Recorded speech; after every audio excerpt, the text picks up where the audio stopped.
الحميد شرع لكم من الدين ما وصى به نوحا والذي أوحينا إليك وما وصينا به إبراهيم وموسى وعيسى أن أقيموا الدين ولا تتفرقوا فيه صدق اللہ العظیم۔ شروع اللہ کے نام سے جو بے انتہا مہربان و نہایت رحم کرنے والا ہے۔ ارشاد باری تعالیٰ ہے کہ اس نے تمہارے لیے دین کا وہی طریقہ مقرر کیا ہے جس کا حکم اس نے نوح علیہ السلام کو دیا تھا، اور جسے اے محمد صلی اللہ علیہ وسلم اب تمہاری طرف ہم نے وحی کے ذریعے سے بھیجا ہے، اور جس کی ہدایت ہم نے ابراہیم علیہ السلام اور موسیٰ علیہ السلام اور عیسیٰ علیہ السلام کو دے چکے ہیں، اس تاکید کے ساتھ کہ قائم کرو اس دین کو اور اس میں متفرق نہ ہو جاؤ۔ رب اشرح لی صدری ویسر لی امری واحلل عقدۃ من لسانی یفقہوا قولی۔ حضرات گرامی، سب سے پہلے تو ہم اللہ کا شکر ادا کرتے ہیں کہ اس کی رحمت اور توفیق سے آج ہم اپنی اس فہم قرآن کی کلاس کی آخری کلاس میں ہیں۔ یہ 3 روزہ پروگرام ہم نے، جو ہمارے یہاں بھائی ہیں، انہوں نے اس کا منصوبہ بنایا اور آج ہم انشاءاللہ اس کی تکمیل کریں گے۔ آج کا دن ایسے بھی ہے کہ آج ایک عشرہ رمضان کا ہم سے رخصت ہو گیا اور دوسرے عشرے میں ہم داخل ہیں۔ ظاہر ہے کہ یہ تیزی سے گزرتے ہوئے دن ہے۔ قرآن عظیم الشان کے حوالے سے ایک اور بات جو ہمیں ذہن نشین رکھنی بھی چاہیے کہ یہ اللہ کا وہ کلام ہے کہ جو اس نے تمام انسانیت کی ہدایت کے لیے بھیجا ہے۔ اس دنیا میں جتنے بھی انبیاء آئے ہیں، ان سب انبیاء کو اللہ رب الرحمن نے مبعوث کیا، اور یہ ایک بڑی عجیب بات ہے، عجیب ان معنوں کے اندر کہ ہمارے علم میں نہیں ہوتی۔ ویسے تو اتنی عجیب نہیں ہے کہ حضرت آدم علیہ السلام سے لے کر نبی کریم محمد مصطفیٰ صلی اللہ علیہ وسلم تک جو دین ہے، زندگی گزارنے کا طریقہ ہے، وہ اسلام ہی رہا ہے۔ اللہ کی وحدانیت، اس کی حاکمیت، اس کو بالفعل قائم کر دینا، یہ ہر نبی کا وصف رہا ہے، یہ اس کی بعثت کا مقصد رہا ہے۔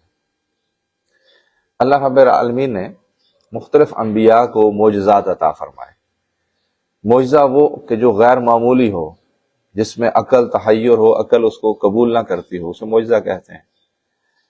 انبیاء علیہ السلام کو نشانی کے طور پر یہ معجزات دیے گئے تاکہ جب وہ انسانوں کے سامنے یہ حجت قائم کریں اور رب کی طرف دعوت دیں تو ان کی مدد کے لیے یہ معجزات ان کو دیے گئے۔ لیکن یہ بھی حقیقت ہے کہ یہ معجزات انبیاء کی زندگی تک ان کے ساتھ رہے۔ جب انبیاء نے اس دنیا سے پردہ کیا تو وہ معجزات بھی ان کے ساتھ مکمل کر دیے گئے۔ جیسے ہم دیکھتے ہیں حضرت موسیٰ علیہ السلام کو، حضرت موسیٰ علیہ السلام کو اللہ رب العزت نے وہ عصا جو عطا فرمایا، تو جب اللہ کے حکم سے، اللہ کے اذن سے وہ اسے زمین پر پھینکتے تھے تو وہ اژدہا بن جاتا تھا۔ اسی طرح آپ نے ان کو یہ معجزہ دیا کہ آپ اپنا ہاتھ اپنے بغل میں دبا کر جب باہر نکالتے تھے تو وہ سورج کی طرح روشن ہو جاتا تھا۔ تو یہ معجزہ تھا، یہ نشانی تھی۔ لیکن یہ بات بھی آپ کے علم میں ہے کہ حضرت موسیٰ علیہ السلام کے ساتھ ان کے بھائی حضرت ہارون علیہ السلام تھے۔ حضرت ہارون علیہ السلام جب اس عصا کو پکڑتے تھے تو لکڑی کی لاٹھی رہتی تھی، اژدہا نہیں بنتی تھی، اور جب وہ اس دنیا سے پردہ کر گئے تو یہ عصا بھی ایک لکڑی کی بے جان ٹکڑے کی صورت میں موجود رہا۔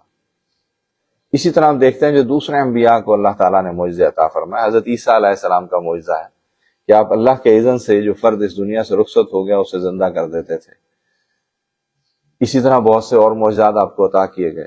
اللہ کے نبی صلی اللہ علیہ وسلم کو اللہ رب الرحمن نے بہت سے معجزات دیے تھے جو ہمیں سیرت کے واقعات کے اندر ملتے ہیں، جیسے چاند کا 2 ٹکڑے کر دینا، جس طرح ایک موقع کے اوپر جب پانی ختم ہو گیا اور صحابہ کرام اجمعین تشریف لائے اور کہا کہ پانی اب استعمال کے لیے نہیں ہے، پینے کے لیے نہیں ہے، آپ صلی اللہ علیہ وسلم نے فرمایا کہ اگر کہیں تھوڑا سا بچ گیا ہو تو وہ لے کر آؤ۔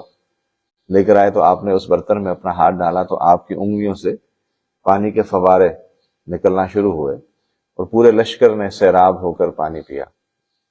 تو یہ اللہ کے نبی صلی اللہ علیہ وسلم کا معجزہ ہے۔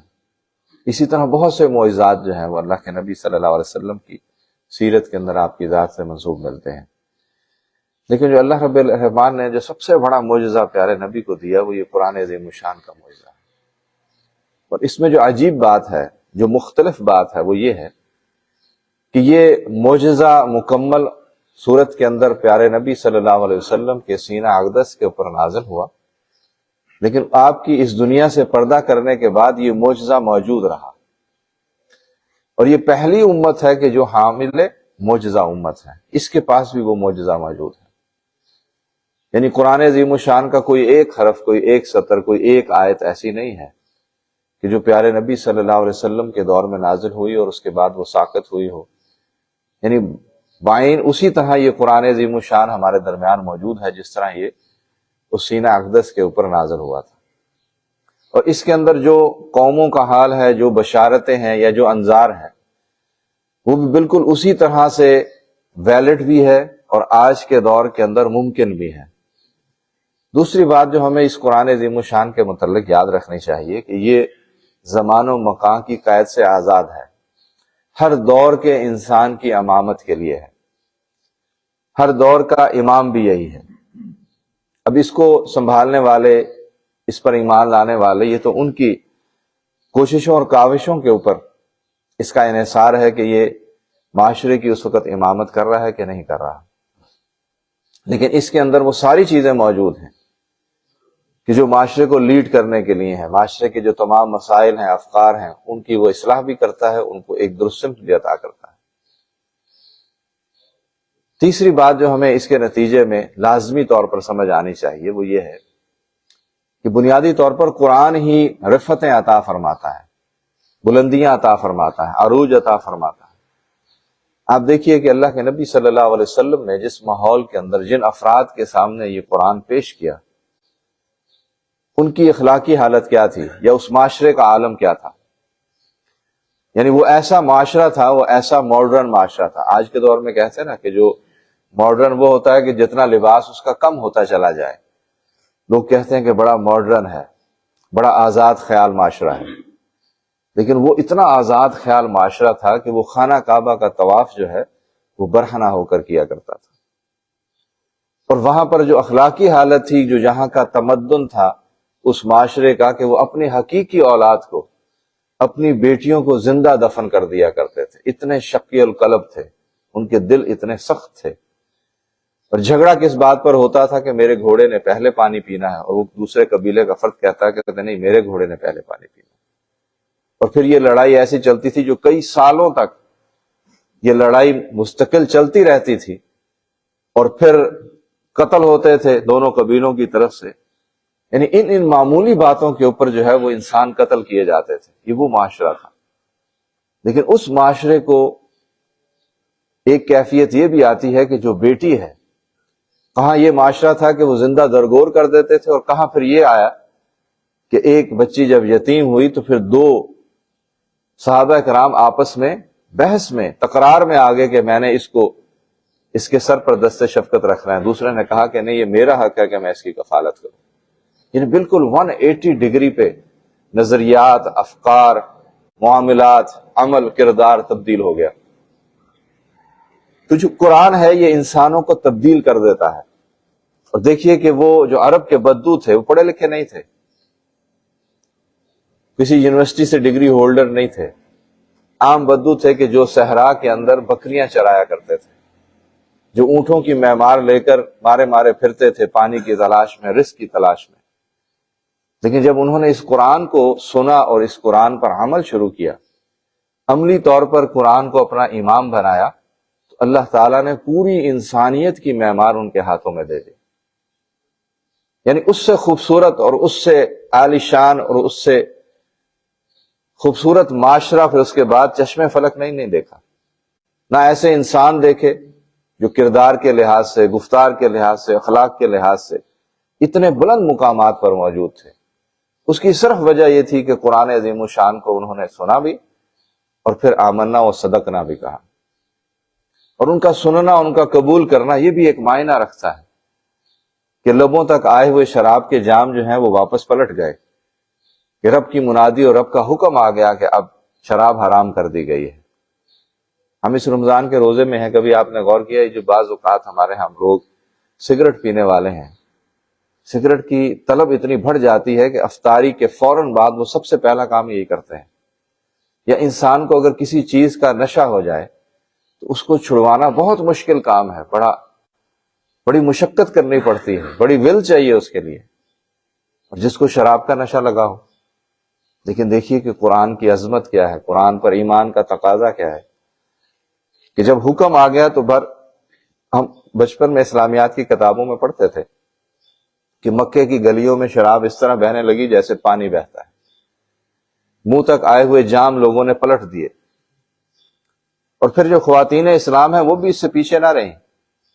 یہ بھی واقعہ آتا ہے کہ جب نبی کریم محمد مصطفیٰ صلی اللہ علیہ وسلم امامت فرما رہے ہیں فجر کی نماز میں، غالباً پہلی یا دوسری رکعت کے اندر ہی پردے کے احکامات نازل ہوتے ہیں، اور جب پردے کے احکامات نازل ہوتے ہیں تو اسی مسجد نبوی میں صحابیات اسلام بھی پچھلی صفوں کے اندر نبی صلی اللہ علیہ وسلم کی اقتداء کے اندر نماز پڑھ رہی تھی۔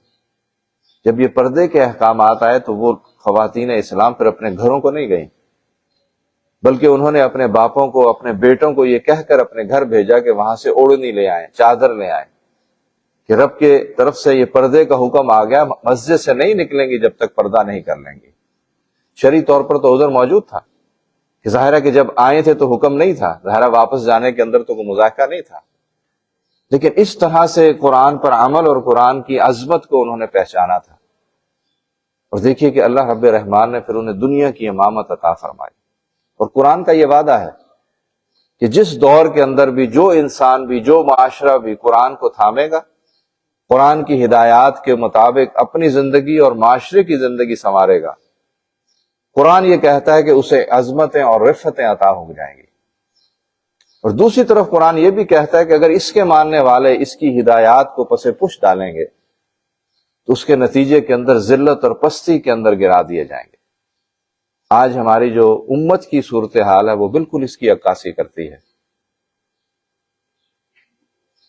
اس لیے یہ قرآن جو ہے یہ کوئی معمولی چیز نہیں ہے، یہ بہت غیر معمولی چیز ہے۔ ظاہر غیر معمولی ہونا بھی چاہیے کہ یہ رب کا کلام ہے، اور رب نے چیلنج بھی دیا ہے کہ کوئی اس کی مثل، کوئی ایک سورہ، کوئی ایک آیت اگر پوری انسانیت بھی اپنے تمام معلومات اور تمام ٹیکنالوجی کے ساتھ بھی لیا، اس کی مثل ایک آیت بھی نہیں بنا سکتی۔ اس لیے یہ وہ عظمت والا قرآن ہے۔ آج ہم اسی قرآن کی روشنی کے اندر جو میرے اور آپ کی زندگی کا مقصد ہے اس دنیا میں آنے کا، ہم اس کے حوالے سے کچھ باتیں کریں گے۔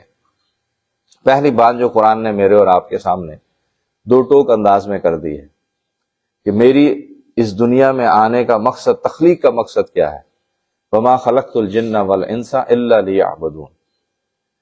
رب فرماتا ہے کہ میں نے انسانوں اور جنوں کو سوائے اس کے کہ وہ میری بندگی کریں، میری عبادت کریں، کسی اور کام کے لیے نہیں پیدا کیا ہے۔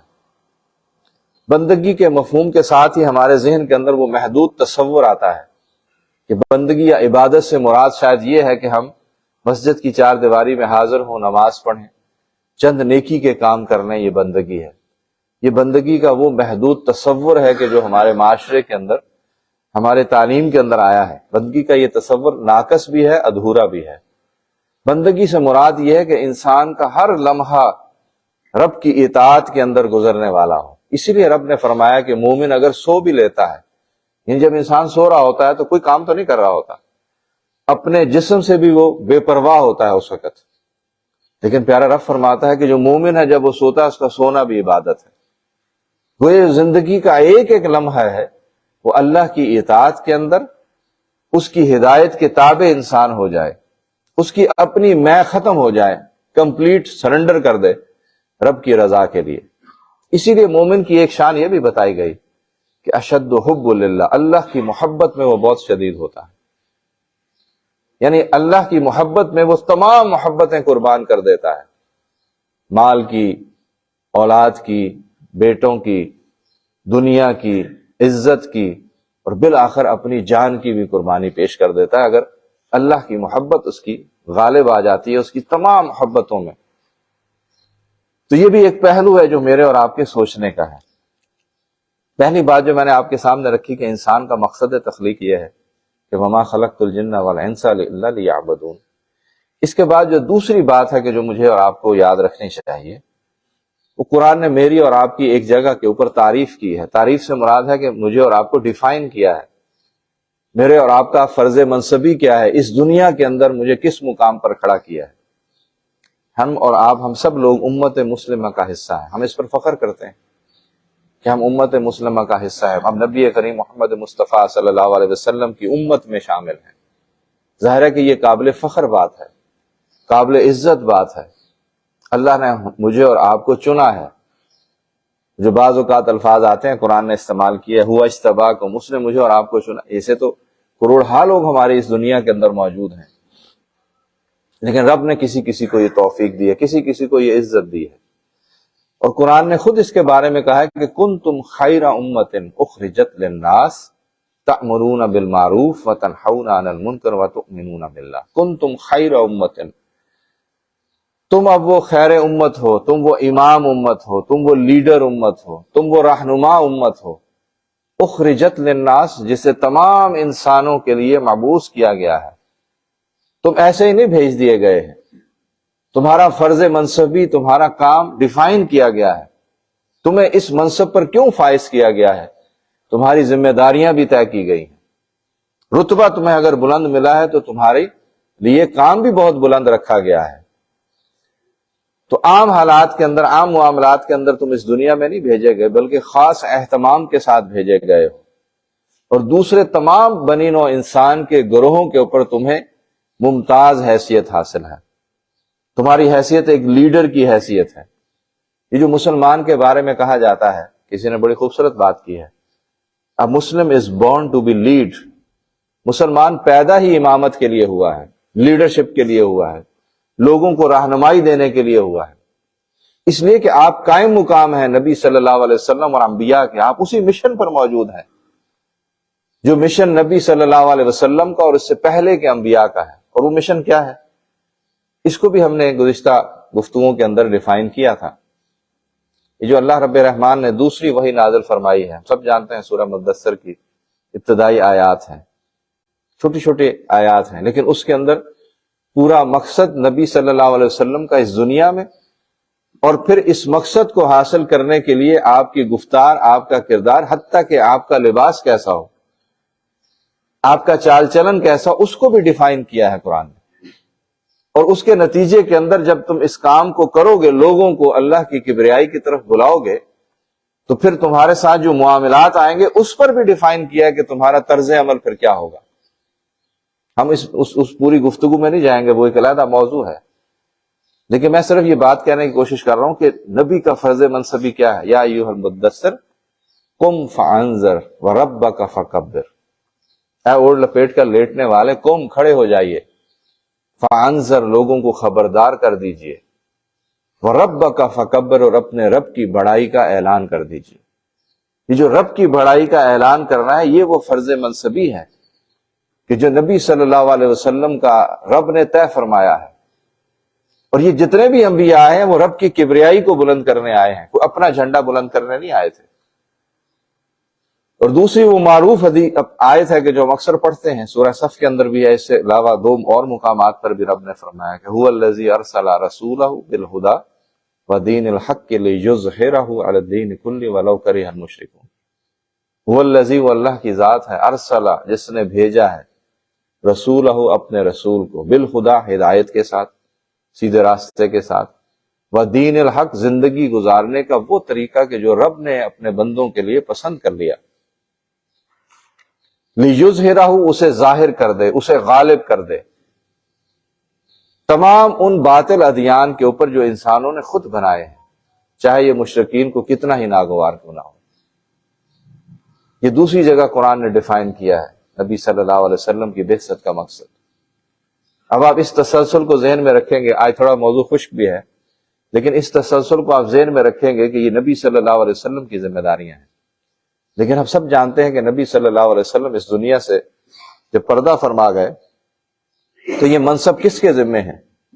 یہ اس امت کے ذمے ہے، اور یہ ہم نے خود نہیں لیا ہے، بلکہ رب نے ڈیفائن کر دیا ہے۔ یہ جو میں نے آیت آپ کے سامنے پڑھی ہے کہ کنتم خیر امۃ اخرجت للناس، یہ رب نے ڈیزائن کیا ہے، ڈیسائیڈ کر دیا ہے رب نے طے کر دیا ہے، اور پھر اس کی تصدیق، اس کے آگے اس کی ہمارے پاس جو تشریح ملتی ہے وہ خود نبی صلی اللہ علیہ وسلم کی حیات طیبہ سے ہے۔ ہم سب کو معلوم ہے کہ اللہ کے نبی صلی اللہ علیہ وسلم نے جب ایک ہی حج کیا ہے پوری زندگی میں، اسے حجۃ الوداع کہتے ہیں۔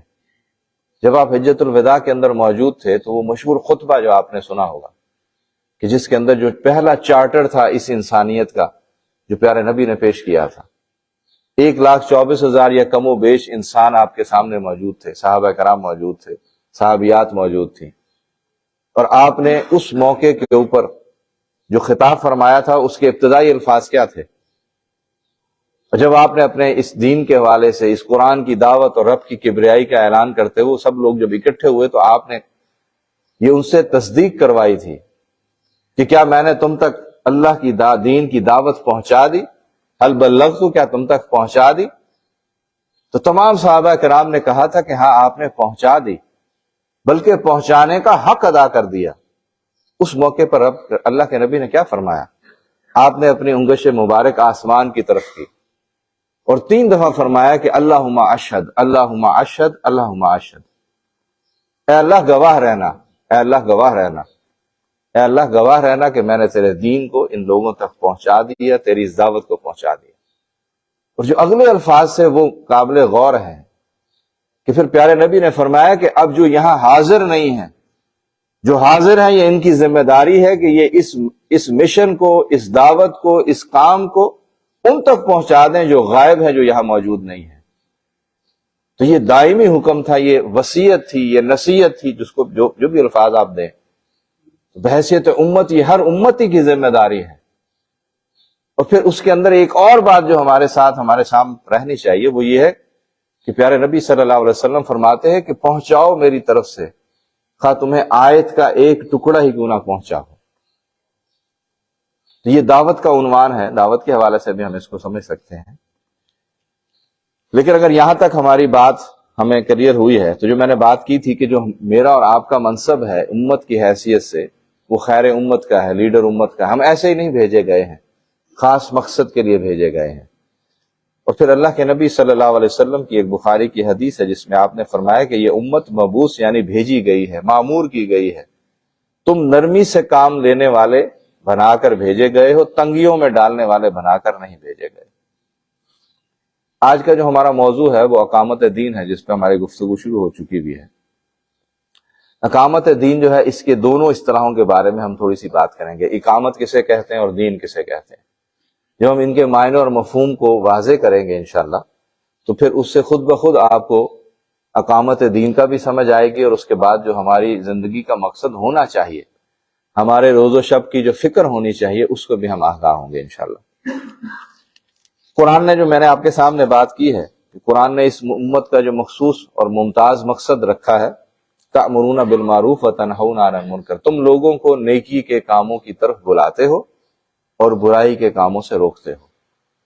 اچھا، یہاں برسبیل تذکرہ ہم اس بات کو بھی دہرا لیں گے کہ نیکی کسے کہتے ہیں۔ ویسے تو قرآن نے بڑی تفصیل کے ساتھ اس پر گفتگو کی ہے، لیکن اگر اس کو ہم 2 اور 2 4 کی طرح 2 باتوں میں سمیٹ لیں کہ نیکی کا تصور کیا ہے، نیکی کا مفہوم کیا ہے، یا نیکی کسے کہتے ہیں۔ ہر اچھا کام نیک کام نہیں ہوتا۔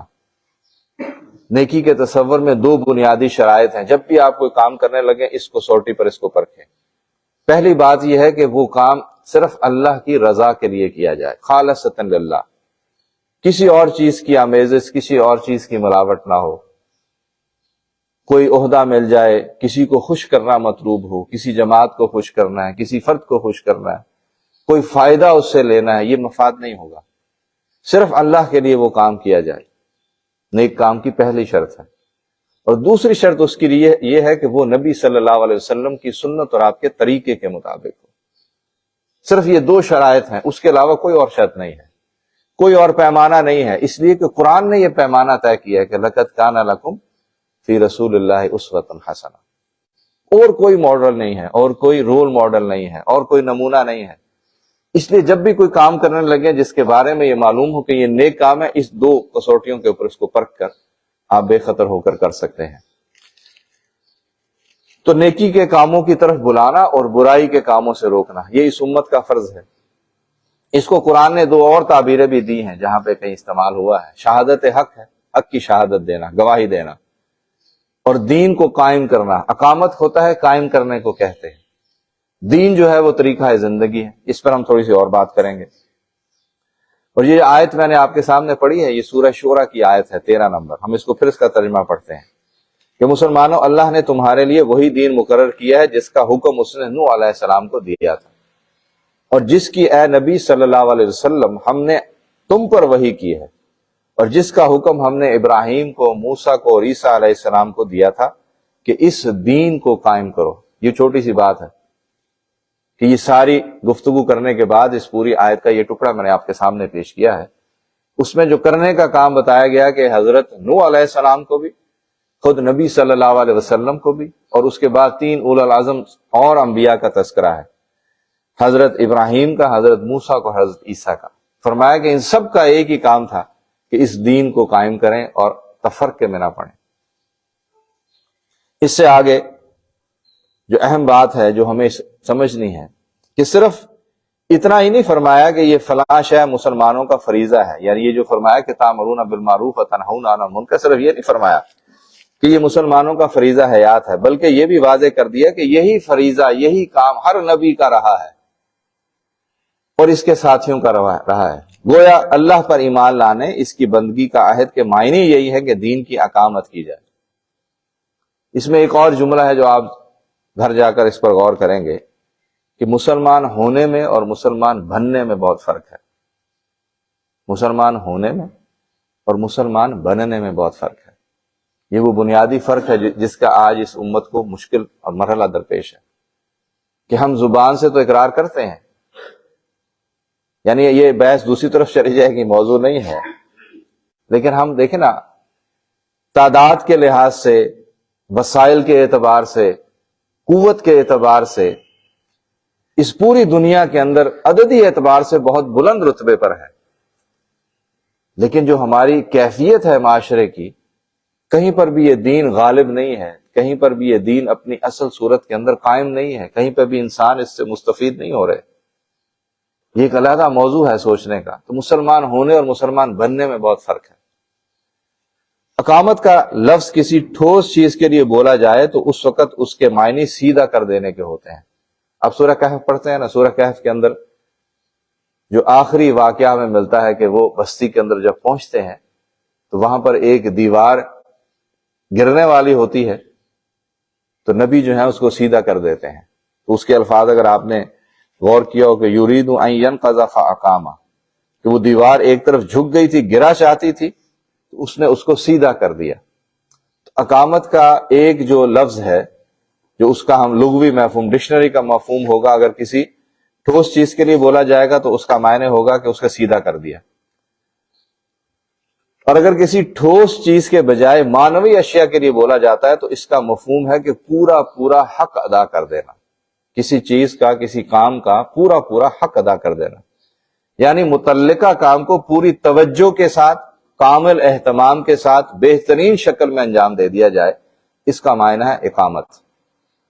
اس کی مثال کیا ہے؟ قرآن میں نماز کا حکم آیا ہے، اور آپ کو یہ یاد ہوگا کہ قرآن میں نماز پڑھنے کا حکم کبھی نہیں آیا. اقام الصلاۃ کا لفظ آیا ہے، نماز قائم کر دو. تو جب نماز قائم کرنے کا مطلب ہوا کہ اس کی تمام ظاہری آداب و شرائط اور سارے باطنی محاسن کے ساتھ اسے ادا کیا جائے. ظاہری شرائط آپ سب جانتے ہیں کہ وضو کیا جائے، پاک کپڑے ہوں، جگہ پاک ہو، صاف ستھری ہو، نماز کا وقت ہو، اور اس کے بعد پھر باقاعدہ ایک جماعت ہو، اس میں ایک امام ہو. یہ سارے ظاہری چیزیں ہیں. پھر باطنی یہ ہے کہ خشوع خضوع ہو، اللہ کے سامنے کھڑے ہونے کا احساس ہو. یہ جو نماز ہم پڑھتے ہیں، یہ تو میرا اور آپ کا گمان ہے نا کہ مسجد میں پڑھتے ہیں، اس کا جو تصور ہے وہ تو یہی ہے نا کہ ہم اللہ کے دربار میں کھڑے ہیں، رب سامنے جلوہ افروز اور ہم اس کے سامنے کھڑے ہیں.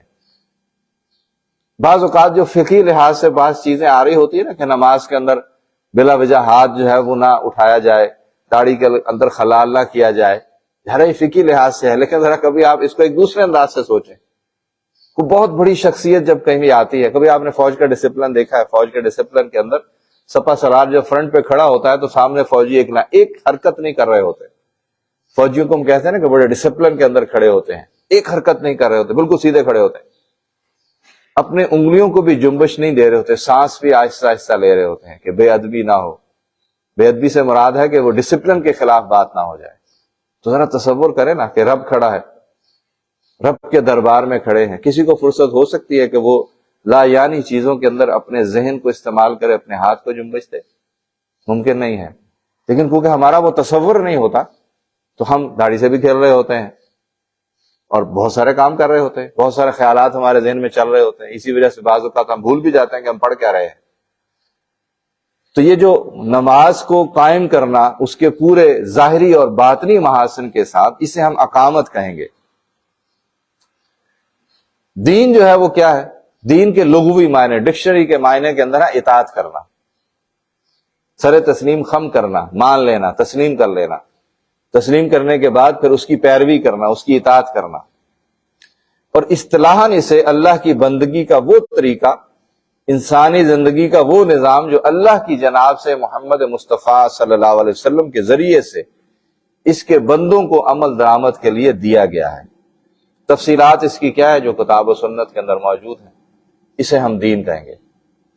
اس کو مزید الیبوریٹ کرتے ہیں، یعنی انسانیت کا کوئی مسئلہ، انسانی زندگی کا کوئی شعبہ ایسا نہیں ہے کہ جو اس کے دائرے سے باہر ہو۔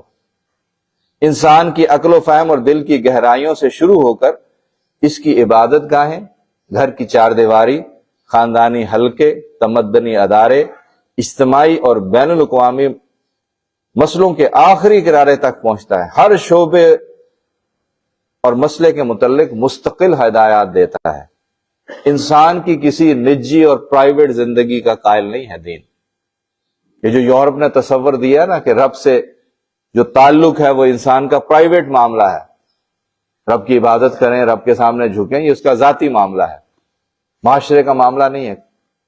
جو دین ہے، جو دین کی اصلاح ہے، وہ اس کو تسلیم نہیں کرتی۔ دین کہتا ہے کہ زندگی کا کوئی دائرہ ہو، انفرادی بھی ہو، اجتماعی بھی ہو، ان سب سے دین متعلق ہے، ان سب کے متعلق وہ رہنمائی دیتا ہے، کوئی ایک جز بھی نہیں چھوڑتا ہے۔ اور آپ دیکھیے کہ دین ایمانیات کو، عقائد کو، عبادات کو، اخلاق کو، تقوی اور احسان کو تو اپنے اجزاء کہتا ہے، لیکن بیت الخلاء کے آداب، ازدواجی تعلقات جیسی چیزوں کو سے بھی اپنے آپ کو بے تعلق نہیں کرتا۔ یہ ہم پہلے بھی ایک دو دفعہ بات کر چکے ہیں کہ یہ ہمارا دین اتنا مکمل ہے اور اتنی چھوٹی چھوٹی چیزوں پر ہمیں رہنمائی دیتا ہے جس کا تصور بھی نہیں ہوتا بعض اوقات۔ یعنی آپ یہ جو قمیص پہنتے ہیں، یہ میں اکثر کہتا ہوں، یہ قمیص پہننے کے بھی آداب ہمیں سکھاتا ہے کہ دایاں ہاتھ پہلے ڈالنا ہے، یا ہمیں مسجد میں داخل ہونے کے لیے کون سا پاؤں پہلے رکھنا ہے۔ کتنی مائنیوٹ چیزیں ہیں، کتنی چھوٹی چھوٹی چیزیں ہیں کہ جو انسان عادتاً کر رہا ہوتا ہے۔ یعنی آپ اس کی وسعت کا اور اس کا انسان سے تعلق کا ذرا جائزہ لیجئے کہ کوئی ایسا فعل یہ اپنے دائرے سے باہر نہیں بتاتا ہے، اس میں رہنمائی دیتا ہے۔ دین جو ہے یہ بہت بڑے دائرے کے اندر ہمارے ساتھ مخاطب ہے۔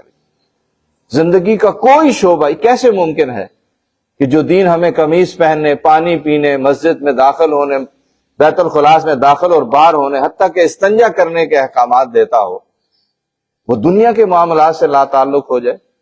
وہ ہمیں معاشرت نہ سکھائے، ہمیں سیاست کے بارے میں نہ بتائے، ہمیں نظام کے بارے میں نہ بتائے، ہمیں عدل و انصاف کے قانون کے بارے میں نہ بتائے، ہمیں یہ نہ بتائے کہ انسانوں کے دوسرے انسانوں سے تعلق کیا ہوں گے، ان کے حقوق کیا ہوں گے، حقوق کا دائرہ کیا ہوگا۔ کبھی آپ نے غور کیا یہ جو حقوق کے معاملے آتے ہیں اس کے اندر یہ بھی حق ہے کہ جو آپ کے ساتھ وقتی طور پر آپ کی سواری میں آپ کی ساتھ کی سیٹ پر آ کر بیٹھا ہے، اس کے حقوق بھی ہیں۔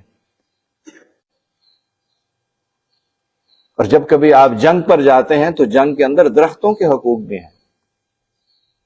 ایسا کمپلیٹ دین، ایسا کمپریہنسو، جو زندگی کے کسی معاملے کے اندر، یعنی انسان پیدا ہونے سے لے کر اس دنیا سے رخصت ہو جائے، سب کے اندر وہ رہنمائی دیتا ہے۔ یہ دین کی وہ کمپلیٹ پکچر ہے جو ہمارے ذہنوں سے، ہمارے معاشرے سے یا محو کر دی گئی ہے یا ہم نے اس کو بھلا دیا ہے۔ ہم نے دین کو محدود معنوں میں لے لیا ہے۔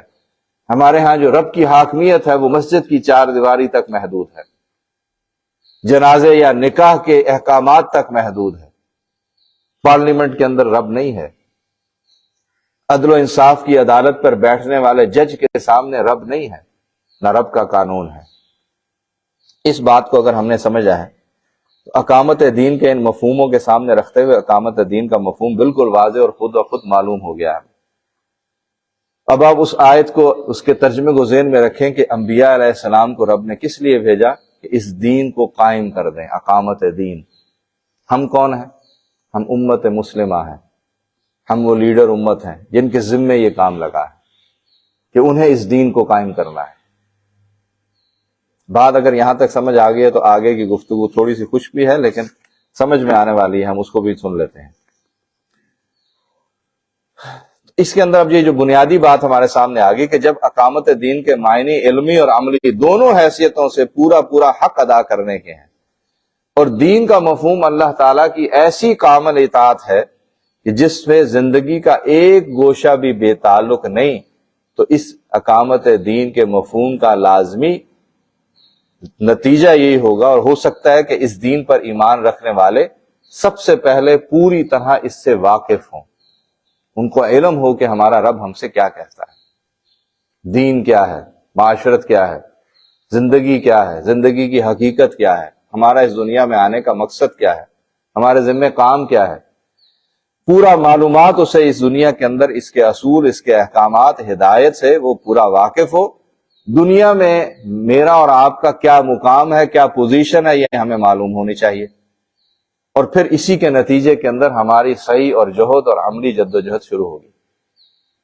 یہاں تک اگر بات کلیئر ہے تو آگے ہم بات لے کے جاتے ہیں۔ ہمیں یہ بھی معلوم ہونا چاہیے کہ کن باتوں کا یہ حکم دیتا ہے، کن کاموں سے یہ روکتا ہے، کن چیزوں کو یہ پسند کرتا ہے، کن کاموں کے لیے یہ وقت مانگتا ہے، کن صلاحیتوں کو کن موقعوں کے اوپر کہاں پر لگانا ہے، اس کی رہنمائی دیتا ہے۔ اقامت دین کے معنی اس دائرے کے اندر ہمیں معلوم ہونے چاہیے۔ اسی لیے قرآن نے جو بعض اوقات جو بڑے عجیب الفاظ استعمال کیے ہیں، یعنی قرآن کہتا ہے کہ یا ایھا الذین آمنوا ادخلوا فی السلم کافہ، اے لوگوں جو ایمان لائے ہو پورے کے پورے اسلام میں داخل ہو جاؤ۔ اب ظاہر ہے جب آپ ایمان لے آئے تو گویا ایمان لانے کا تو مطلب یہی ہے نا کہ آپ نے سرنڈر کر دیا، رب کو رب تسلیم کر لیا، پیارے نبی صلی اللہ علیہ وسلم کو رسول مان لیا، آخرت پر آپ کا ایمان ہے، فرشتوں پر ایمان ہے، ملائکہ پر ایمان ہے، قرآن پر ایمان ہے۔ اس سے آگے تو کوئی اور بات نہیں ہے۔ لیکن کیوں پر قرآن کہتا ہے؟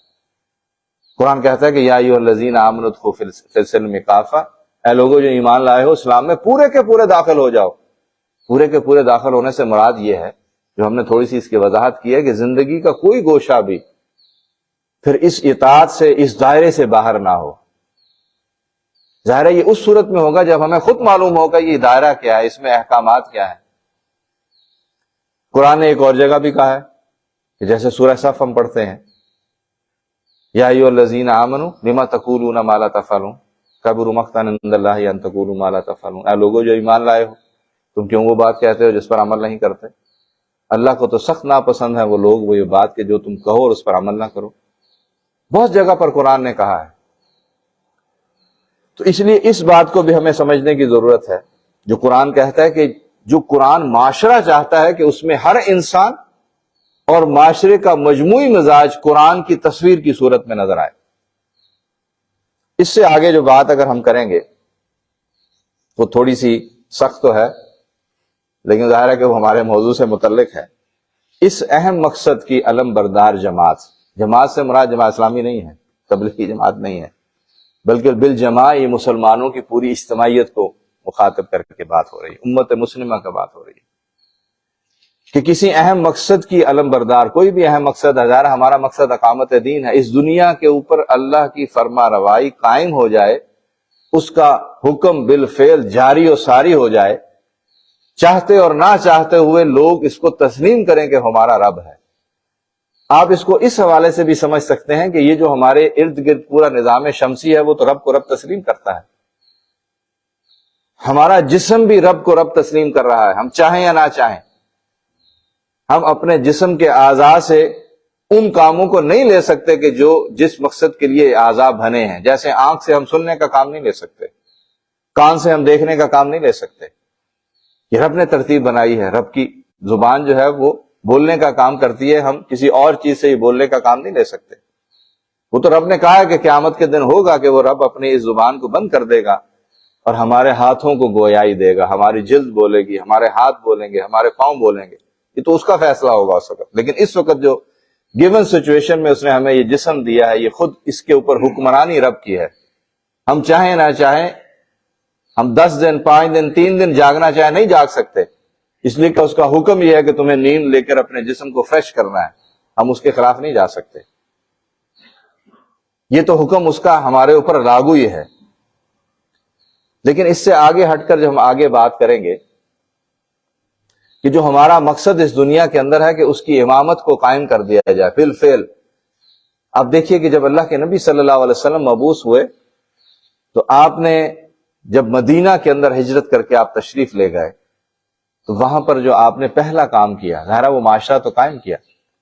اب یہ بھی برصغیر تذکرہ آپ چیزیں کیونکہ آ رہی ہیں تو میں آپ کو ڈیلیور کیے جا رہا ہوں. یعنی اللہ، یہ تو ہم سب جانتے ہیں نا کہ پیارے نبی صلی اللہ علیہ وسلم جب مدینہ ہجرت کر کے پہنچے تو سب سے پہلے آپ نے مسجد بنائی، یہ سب بولتے ہیں، مسجد نبوی کی بنیاد رکھی نا. لیکن دوسری بات آپ کو پتہ نہیں معلوم ہے کہ نہیں، دوسرا کام کیا کیا تھا پیارے نبی نے؟ دوسرا کام پیارے نبی نے مدینہ کے اندر مارکیٹ بنوائی تھی، بازار بنوایا تھا. معیشت، آج جو ہم بے پرواہ ہوئے ہیں نا معیشت سے کہ سود کی معیشت میں زندگی چل رہی ہے اس لیے کہ بین الاقوامی قانون ہے. دیکھیے پیارے نبی نے دوسرا کام یہ کیا تھا کہ معیشت کے مرکز کو قائم کیا تھا کہ یہودوں کے ہاتھ کے اندر یہ جو معیشت کا مرکز ہے، اب یہ دین اسلام کمپلیٹ دین ہے، کہیں پر بھی کسی کا محتاج نہیں ہے، کسی کے زیر نگی نہیں رہتا ہے. اسی سے آگے بات پتہ چلتی ہے کہ جب آپ نے خطوط لکھے ہیں، خطوط بھی کسی انسان کو، یعنی کسی عام انسان کو نہیں لکھے ہیں، کیسر و کسریٰ کے سرداروں کو، ان کے بادشاہوں کو لکھے تھے. اس کے مضمون جو ہے وہ ہمارے سامنے کتابوں کے اندر ملتے ہیں، تاریخ کے اندر. 3 ہی آپشن دیے تھے، کوئی اور آپشن نہیں، 3 آپشن تھے کہ تسلیم کر لو کہ میں رب ایک ہے اور میں اس کا رسول ہوں تو تم ہمارے بھائی ہو. تمہارے لیے ایک موقع یہ ہے. دوسرا موقع یہ ہے کہ اگر تم اپنے دین پر قائم رہنا چاہتے ہو، اپنے بنائے ہوئے نظام اس کے مطابق زندگی گزارنا چاہتے ہو تو ہمارے پاس اس کی گنجائش ہے، لیکن تم ذمہ بن کر رہو گے، ہمارے زیر نگی رہو گے، حکم ہمارا چلے گا، قانون ہمارا ہوگا، لیکن ہم تمہیں تمہارے دین کے مطابق عبادات اور رسم و رواج کی اجازت دیں گے اور تمہاری حفاظت کریں گے جس کا تم ہمیں ٹیکس دو گے. یہ دوسری صورت ہے اگر تم ہمارے ساتھ رہنا چاہتے ہو. اور تیسری آپشن کیا دی تھی؟ کہیں کمپرومائز تو نہیں کیا تھا. تیسری آپشن یہ تھی کہ اگر ان دونوں چیزوں کو تم قبول کرنے کے لیے تیار نہیں ہو تو پھر تمہارے اور ہمارے درمیان تلوار فیصلہ کرے گی.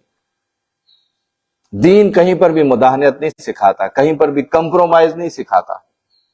اور دیکھیے کہ دین کے اندر کتنی شدت ہے. پیارے نبی صلی اللہ علیہ وسلم فرماتے ہیں کہ اگر یہودی جو ہیں وہ 10 محرم کا ایک روزہ رکھتے ہیں اس لیے کہ حضرت موسیٰ علیہ السلام کو، جو وہ کہتے تھے کہ اللہ تعالیٰ نے موسیٰ علیہ السلام اور ہماری قوم بنی اسرائیل کو فرعون سے نجات دلائی تھی، اس کے شکرانے کے طور پر ہم ایک روزہ رکھتے ہیں. پیارے نبی نے فرمایا تھا کہ میں اور امت مسلمہ 2 روزے رکھیں گے، ہم ان کی مشابہت نہیں کریں گے. یہودی جو ہیں وہ داڑیاں کترتے تھے اور مونچھیں بڑھاتے تھے. پیارے نبی نے فرمایا ہم مونچھیں کتریں گے، داڑیاں بڑھائیں گے، ہم ان کی مشابہت نہیں کریں گے. کتنی چھوٹی بات ہے یہ بظاہر، لیکن کتنی شدت ہے موقف کے اندر، کام کے اندر. کہیں پر بھی سرنڈر نہیں ہے، کمپرومائز نہیں ہے. آفر ہوئی تھی نا کہ 3 دن جو ہے وہ آپ اپنی رب کی اطاعت کے مطابق حرم کے اندر عبادت کیجئے، 3 دن ہم اپنے بتوں کی پوجا کیا کریں، کہ آپ ہمارے خداؤں کو، ہمارے بتوں کو برا بھلا نہ کہیں، ہم آپ کے رب کو برا نہ. کمپرومائز تھا نا، نہیں کیا. دائیں ہاتھ پر سورج رکھ دو گے، بائیں ہاتھ پر چاند رکھ دو گے، اس دعوت سے باز نہیں آؤں گا. آج سے آگے ہم چلتے ہیں کہ یہ جو اصول حیات اقامت دین کے حوالے سے ہمارے سامنے یہ بات طے ہوئی ہے. اب آپ مجھے بتائیے کہ ہم اس کو دنیا کی مثال سے سمجھتے ہیں کہ اگر کوئی جماعت، کوئی پارٹی یا کوئی کمپنی بنتی ہے کسی ایک مقصد کو حاصل کرنے کے لیے، کوئی اپنا موٹو رکھتی ہے، کوئی اپنا ہدف طے کرتی ہے. یہ جس طرح آج کل سیلز کی کمپنی ہے نا، یہ موبائلز کی کمپنیاں ہیں یا شیئرز کی کمپنیاں، یا جو بھی مختلف لوگ بزنس کرتے ہیں تو اس کے ٹارگٹ سیٹ کرتے ہیں کہ ہم نے اس مہینے اتنا ٹارگٹ اچیو کرنا ہے، ہم نے 5 مہینے بعد، 6 مہینے بعد، سال بعد ہمارا بزنس اتنا جانا چاہیے. اسی کے لیے وہ لوگوں کو ہائر کرتے ہیں اور ان کو یہ ساری باتیں سمجھاتے ہیں کہ بھی تم نے یہ ٹارگٹ ایسے اچیو کرنا ہے.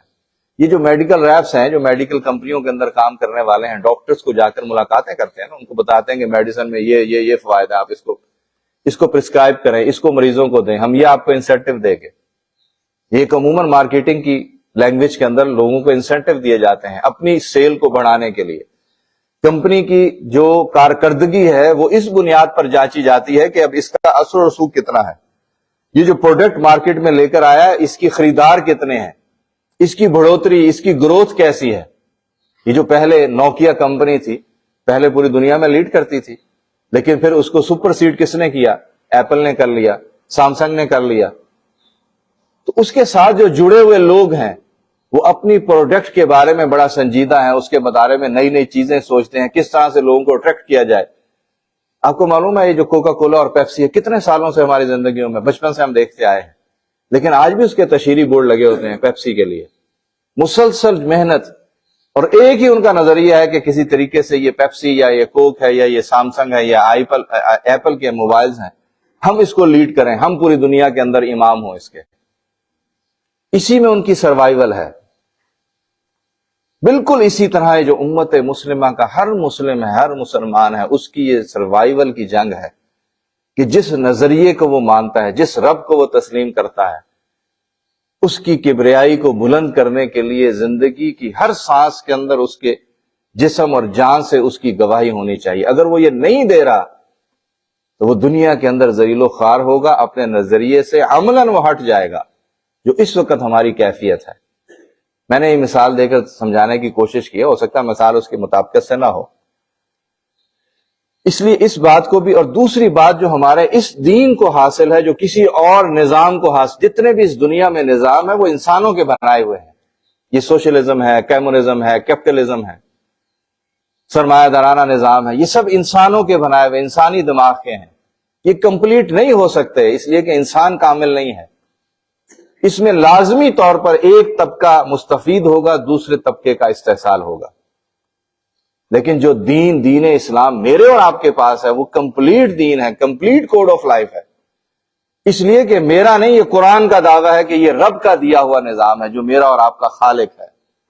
اس میں کہیں کجی نہیں ہے، کہیں کمی نہیں ہے، کہیں پر جھول نہیں ہے، کہیں پر اس نے ہمیں کنفیوز نہیں چھوڑا ہے، اس نے مکمل رہنمائی دی ہے اور رب کا دیا ہوا، اس لیے ہمارا اس پر کامل ایمان ہونا چاہیے. یہ جو آج کل ہمارے ہاں بحثیں ہوتی ہیں نا کہ آج کے دور کے اندر یہ امپلیمنٹ نہیں ہو سکتا، ایسا نہیں ہے. یہ ہر دور کے اندر امپلیمنٹ ہونے والا نظام ہے. ہر دور کا یہ امام ہے، اگر اس کے مطابق عمل کیا جائے.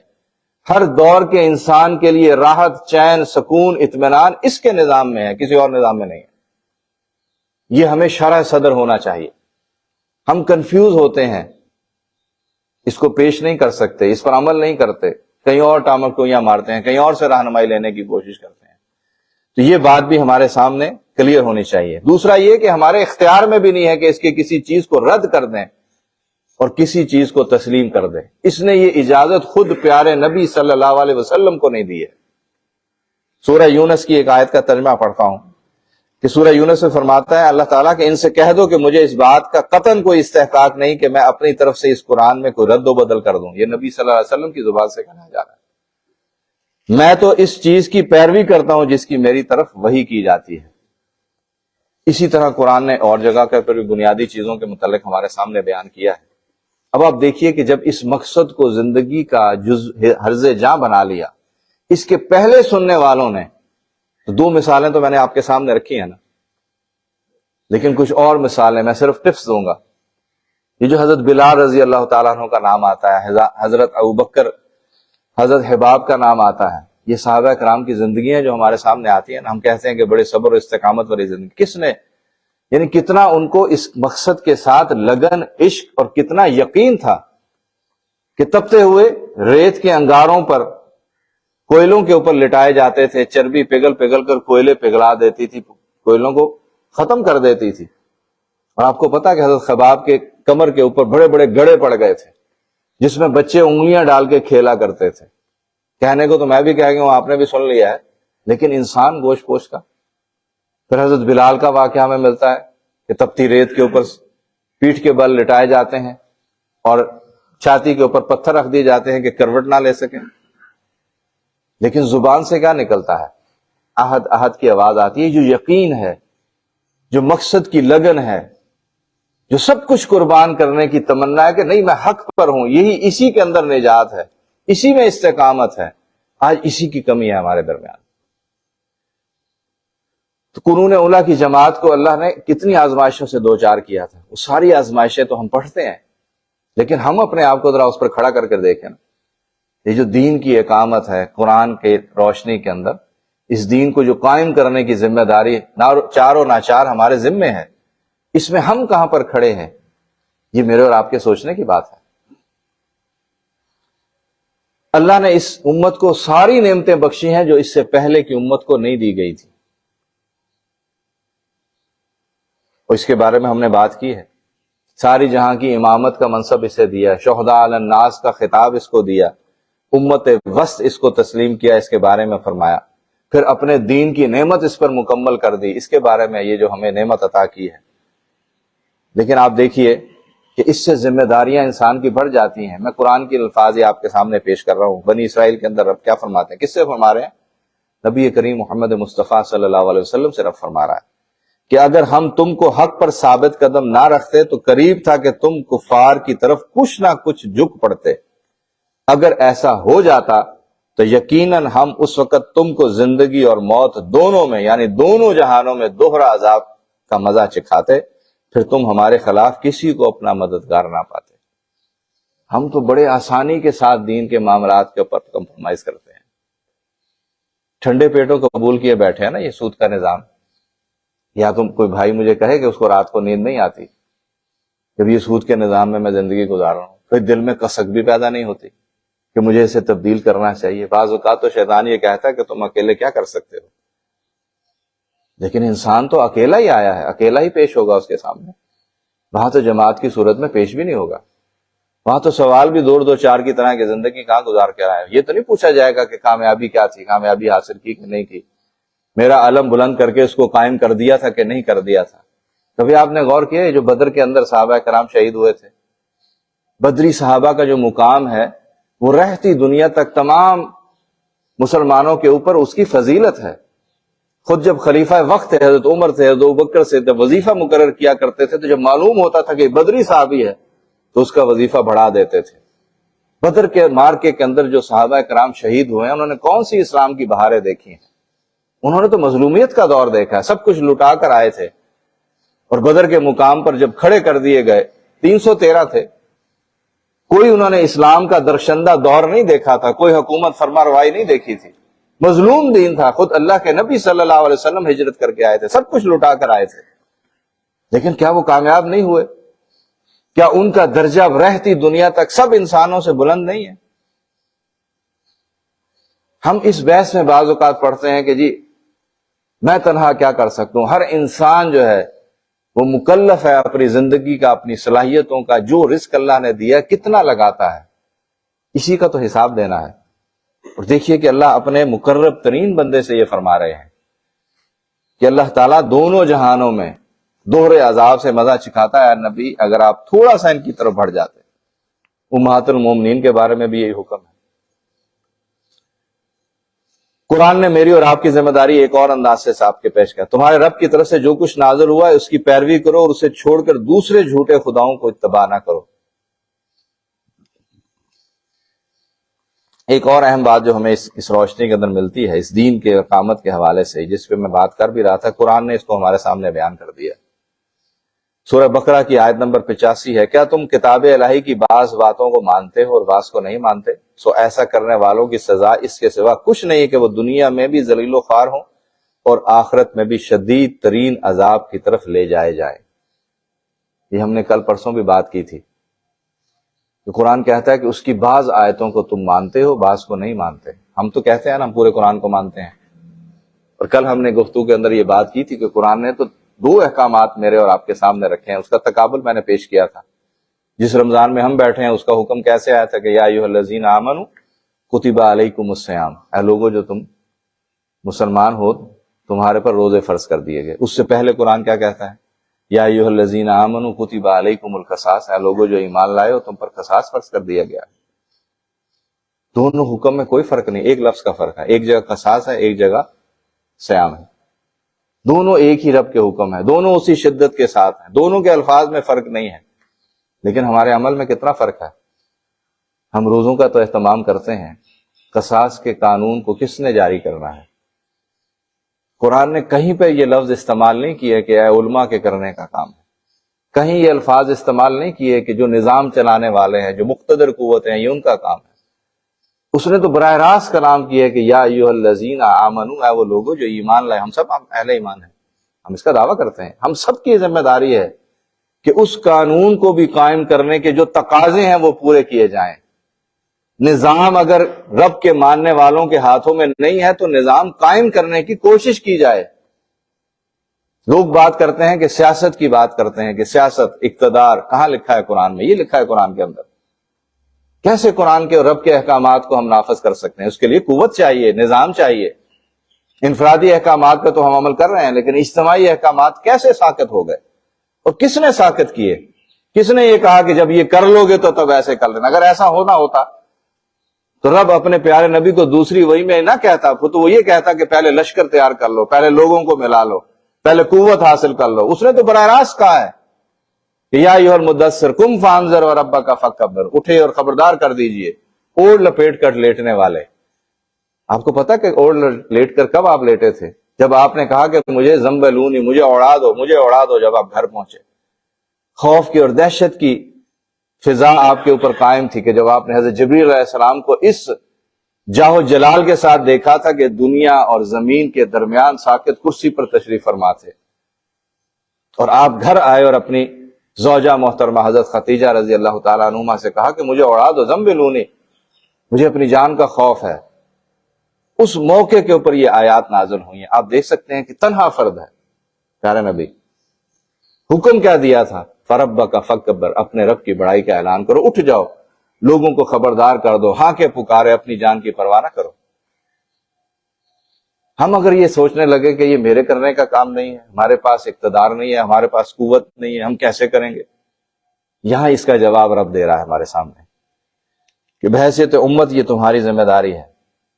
اس کا یہ بھی حکم ہے کہ خدا کی بندگی کرو اور تمام باطل معبودوں کو چھوڑ دو۔ میں قرآن کی کچھ آیات کا ترجمہ آپ کے پیش کر رہا ہوں، اسی پر ہم اپنی بات کو ختم کریں گے۔ سورہ شعراء کے اندر کہتا ہے کہ ان لوگوں کا کہنا نہ مانو جو اللہ کے حقوق سے غافل اور اس کی حدود کو توڑنے والے ہیں۔ سورہ مائدہ میں کہتا ہے کہ جب فیصلہ کرو تو احکام الہی کے مطابق کرو۔ سورہ مائدہ میں ہی کہتا ہے کہ قوانین الہی کو چھوڑ کر ان قوانین کے مطابق فیصلہ کرنے والے ظالم، فاسق اور کافر ہیں، جو رب کی تعلیمات کے برعکس فیصلہ کرتے ہیں۔ ہمارے فیصلے کون کر رہا ہے اس وقت؟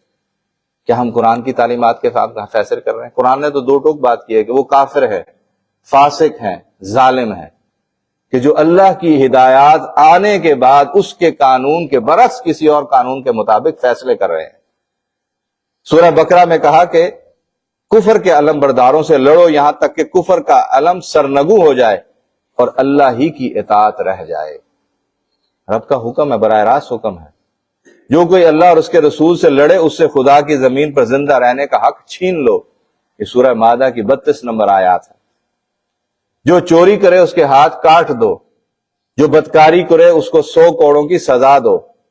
غرض بے شمار احکامات ہیں کہ جو براہ راست معاشرے سے مخاطب ہیں۔ کسی ایک حکم کے اندر بھی رب نے یہ نہیں لکھا ہے کہ یہ ان لوگوں کی ذمہ داری ہے، ان کے لیے حکم ہے کہ جن کے پاس اختیار ہے۔ یہ بالعموم سارے مسلمانوں سے مخاطب ہو کر رب نے کہا ہے۔ اس لیے جو فرض ہے اس کو ہمیں سمجھنے کی ضرورت ہے۔ یہ اقامت دین کا جو موضوع ہے، یہ اسی لیے آج ہم نے اختتامی کلاس کے اندر رکھا ہے کہ اپنے فرض منصبی کو پہچانیے۔ یہ نماز، یہ روزہ، یہ حج، یہ زکوٰۃ، یہ اس بڑے مشن کی تیاری کے لیے مددگار ہیں، اس کے ٹریننگ سیشنز ہیں۔ بحیثیت خود یہ مطلوب نہیں ہیں، یہ ہمیں اس بڑی بندگی کے لیے تیار کرتے ہیں کہ زندگی کے اس دوڑ کے اندر، زندگی کے اسٹیج کے اوپر، دنیا کے اسٹیج کے اوپر حکمرانی کا صرف حق جو ہے وہ اللہ اور اس کے نبی صلی اللہ علیہ وسلم کو ہے، کسی اور کو نہیں ہے۔ اور اس کو بالفعل قائم کرنے کی جدوجہد میرے اور آپ کے ذمہ ہے۔ اگر اس فرض منصبی کو ہم سمجھ رہے ہیں، مان رہے ہیں، جان رہے ہیں، تو پھر ہم ٹھیک راستے پر کھڑے ہیں۔ اگر ایسا نہیں کر رہے ہیں تو پھر آپ نمازیں پڑھیں، پھر آپ قرآن پڑھیں، پھر یہ امت کی کیفیت تبدیل نہیں ہو سکتی۔ ہم اس امت کی کیفیت تبدیل کے اندر شامل ہیں۔ یہ جو چند بکھری بکھری باتیں میں نے آپ کے سامنے پیش کی ہیں، اور قرآن نے یہ بات بھی ہمارے سامنے دو چار کی طرح کی ہے کہ تم ہی غالب رہو گے۔ وہ جو قرآن کی آیت ہے نا، بڑی معروف ہے کہ انتم اعلون ان کنتم مومنین، تم ہی غالب رہو گے، یہ دنیا تمہارے لیے بنائی گئی ہے۔ یہ جو ہمارے ہاں ایک نظریہ ہے نا کہ تارک دنیا ہو جائے، دنیا کو چھوڑ دیا جائے، یہ دین نہیں سکھاتا ہمیں۔ دین ہمیں سکھاتا ہے کہ دنیا کے جھمیلوں میں رہتے ہوئے اللہ تعالیٰ کی ہدایت اور اس کی بندگی کے اندر زندگی گزارنا۔ اصل چیلنج تو یہ ہے، اور اسی چیلنج کو قرآن نے دیا ہے۔ سادگی اختیار کرنے کے بارے میں ہے، فقر کے بارے میں آتا ہے۔ اس کا مطلب یہ نہیں ہے کہ دنیا چھوڑ دی جائے۔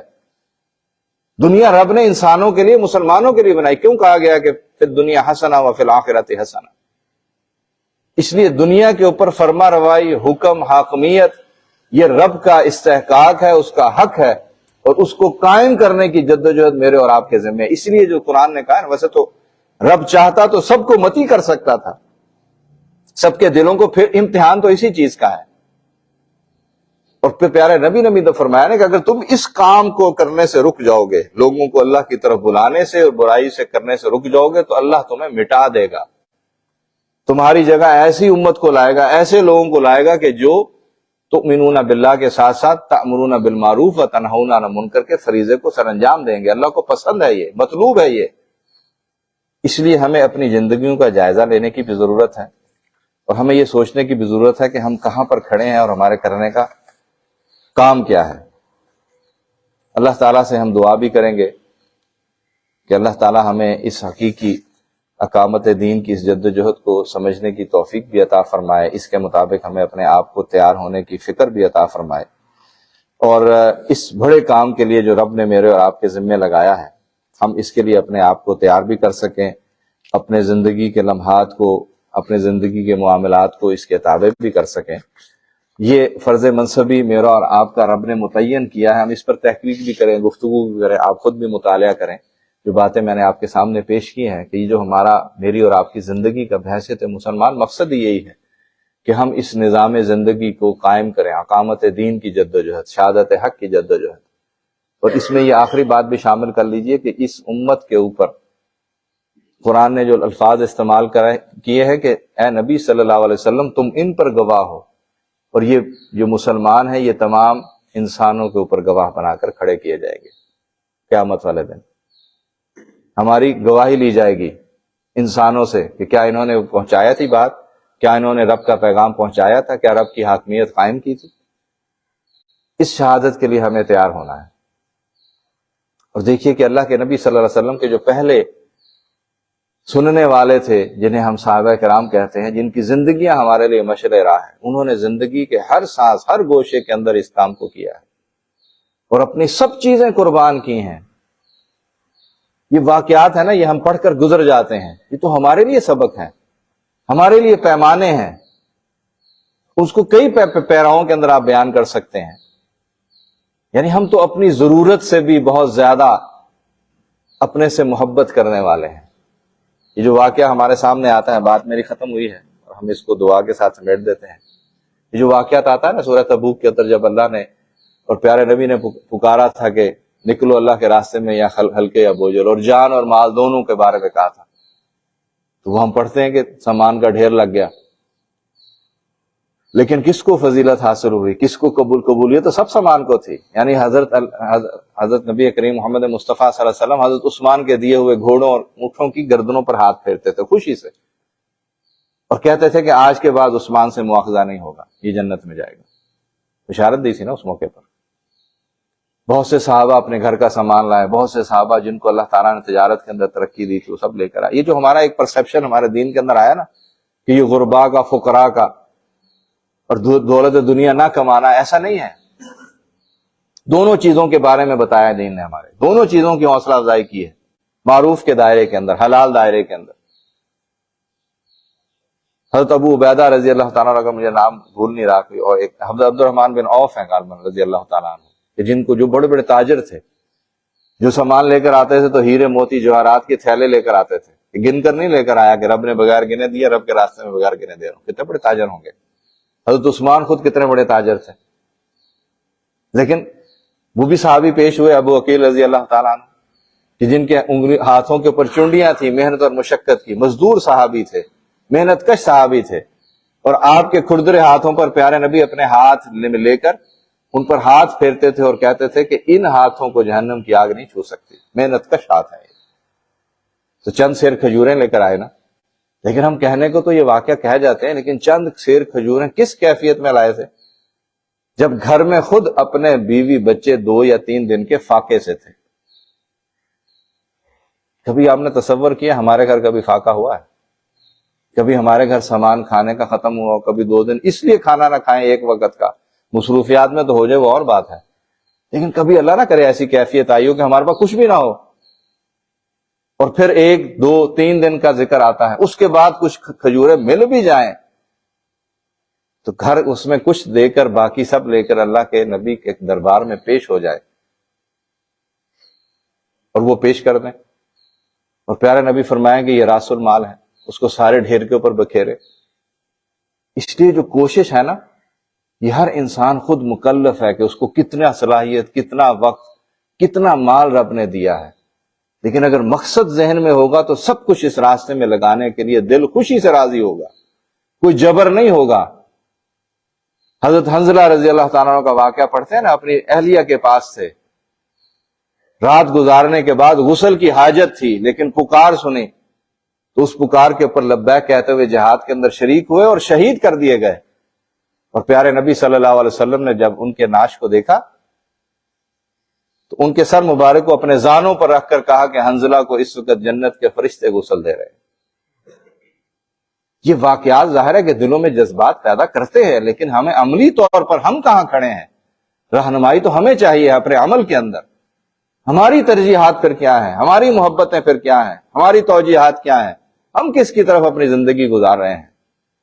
یہ کرنے کا بھی سوال ہے، سوچنے کا بھی سوال ہے. اللہ تعالیٰ سے ہم دعا کرتے ہیں کہ اللہ تعالیٰ ہمیں یہ جو ہماری ایک کلاس کمپلیٹ ہوئی ہے، جن بھائیوں نے اس کا اہتمام کیا، اللہ تعالیٰ ان کی جان مال عزت آبرو کے اندر برکت عطا فرمائے.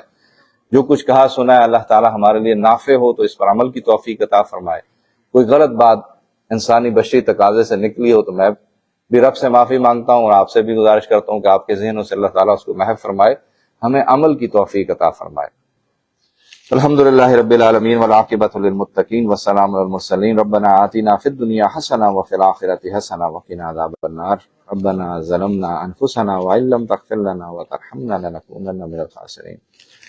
یا اللہ یا رب رحمان، جو کچھ کہا ہے، جو کچھ سنا ہے، اس پر عمل کرنے کی توفیق عطا فرما.